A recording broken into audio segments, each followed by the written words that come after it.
Sebab username Twitter je, hidup lelaki ni jadi huru-hara sampai jadi punca dia mati. Jom dengar ni.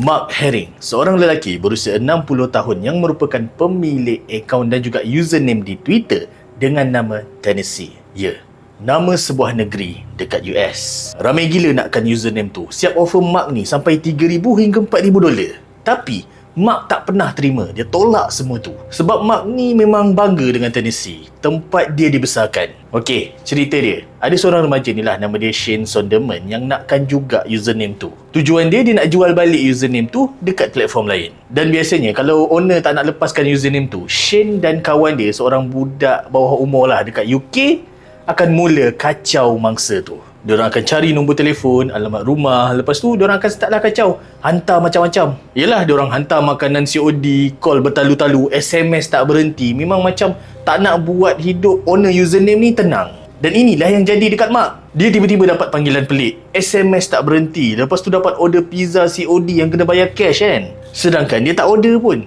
Tapi Mark tetap dengan pendirian dia tak bagi, dia tak nak jual. So bila dia tengok cara macam ni tak jalan, Shane suruh kawan dia yang dekat UK tu buat panggilan kecemasan palsu. Dalam call tu budak tu berlakon, kononnya dia baru je tembak seorang wanita. Dan dia cakap lagi yang dia letak bahan letupan dalam rumah tu. Lepas tu dia ugut pula polis. Katanya kalau polis datang, dia akan tembak polis juga. Dan alamat yang dia bagi adalah alamat rumah Mark.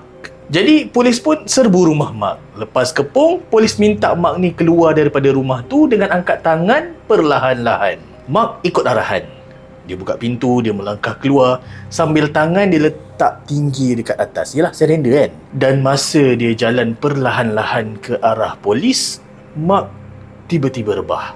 Dia dikejarkan ke hospital dan doktor sahkan yang Mark meninggal sebab serangan jantung. Maybe lah masa dia kena serbu tu dia takut gila, dia terkejut sebab yelah tiba-tiba kena acu dengan senjata banyak macam tu tanpa dia tahu dia buat salah apa. Shane pula masa tu dia masih di bawah umur. Tapi bila kes ni dibawa ke mahkamah lepas dia berusia 18 tahun, dia disabitkan sebagai orang dewasa. Tapi yang tak bestnya, dia cuma dijatuhkan hukuman penjara 5 tahun. Sedangkan apa yang dia buat tu dah meragut nyawa seorang semata-mata untuk username sahaja. Korang nilailah sendiri.